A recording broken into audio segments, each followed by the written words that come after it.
तुमने कभी ये फील किया है, तुम कुछ बोल रहे हो और सामने वाला अपना फोन देख रहा है, तुम कोई आइडिया शेयर करते हो और कोई रिएक्ट ही नहीं करता, फिर वही चीज कोई और बोलता है और सब उसे वैल्यू देते हैं और सुनते हैं।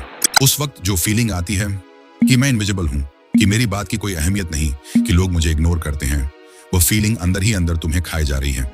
और ये तुम्हारी गलती नहीं है, तुम्हें बस किसी ने इस फ्रेमवर्क के बारे में नहीं बताया जो आज मैं बताने वाला हूं। देखो, कम्युनिकेशन एक ऐसी चीज है जो दुनिया में हर जगह काम आती है। इंटरव्यू हो या रिलेशनशिप, बिजनेस हो या क्रश, ये हर जगह काम आती है।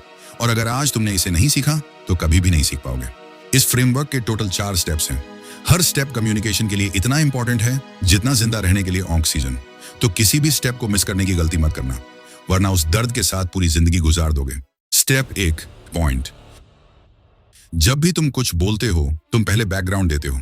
जैसे कि मैं एक गांव में रहता था, वहां से आया, फिर ये हुआ, वह हुआ, और फिर धीरे धीरे अपनी मेन बात पर आते हो। लेकिन तब तक सामने वाला बोर हो चुका होता है। स्मार्ट लोग पहले मेन पॉइंट बोलते हैं, फिर बैकग्राउंड देते हैं। जैसे, बॉस मुझे कल की मीटिंग रिशेड्यूल करनी है, ये है मेन बात। बाकी क्यों करना और कैसे करना वो बाद में।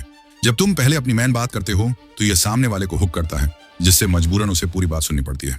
Step 2, reason. मेन पॉइंट बोलने के बाद तुम्हें रीजन देना है कि यह पॉइंट तुम्हारे पास क्यों है और क्यों मैटर करता है। रीजन देने के लिए तुम्हें डेटा प्रोवाइड करना होगा। जैसे, बॉस मुझे कल की मीटिंग रिशेड्यूल करनी है क्योंकि क्लाइंट ने आज कंफर्म किया है कि वह सिर्फ सुबह 10 बजे अवेलेबल है, और अगर हमने ये स्लॉट मिस किया तो डील 2 हफ्ते और डिले हो जाएगी। अब ये है रीजन, जिसे ना चाहते हुए भी बॉस को सुनना ही पड़ेगा, क्योंकि तुमने एक सॉलिड प्रूफ दिया कि यह क्यों मैटर करता है। लेकिन रुको, अपनी बात को हीरे की तरह वैल्यूएबल बनाने के लिए तुम्हें जानना होगा स्टेप 3। Step 3, example. अभी तक तुमने मेन पॉइंट बोल दिया और रीजन भी दिया, जो कि एक नॉर्मल कन्वर्सेशन के लिए काफी है।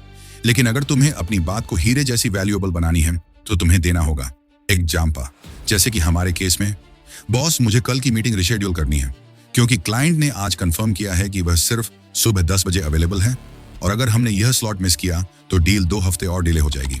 पिछली बार भी ऐसा हुआ था जब हमने क्लाइंट का टाइम इग्नोर किया, वो डील हमसे निकल के कॉम्पिटिटर के पास चली गई थी। यह था एग्जाम्पल, जो बॉस के लिए किसी हीरे से कम नहीं। अब बारी है सबसे इंपॉर्टेंट स्टेप की, जिसके बिना ये 3 स्टेप्स भी काम नहीं कर पाएंगी। Step 4, point. 99% लोग एग्जाम्पल देते ही चुप हो जाते हैं, जिससे बात अधूरी लगती है। लेकिन स्मार्ट लोग बात को मेन पॉइंट पे ही खत्म करते हैं। एग्जाम्पल से समझाता हूं, बॉस मुझे कल की मीटिंग रिशेड्यूल करनी है क्योंकि क्लाइंट ने आज कंफर्म किया है कि वह सिर्फ सुबह 10 बजे अवेलेबल है, और अगर हमने यह स्लॉट मिस किया तो डील 2 हफ्ते और डिले हो जाएगी। पिछली बार भी ऐसा हुआ था जब हमने क्लाइंट का टाइम इग्नोर किया, वो डील हमसे निकल के कॉम्पिटिटर के पास चली गई थी।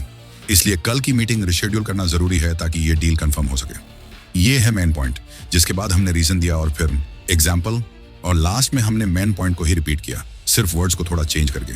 ये था वह फ्रेमवर्क जिससे लोग तुम्हारी बातों को सुनना शुरू कर देंगे और तुम्हारी बातों को वैल्यू देंगे। मैंने तुम्हें फ्रेमवर्क दिया, एग्जाम्पल से समझाया भी, अब एक्शन तुम्हें खुद लेना होगा। कमेंट करो PREP और अपनी वॉकिंग स्टाइल को इंप्रूव करने के लिए इस वीडियो पर अभी क्लिक करो।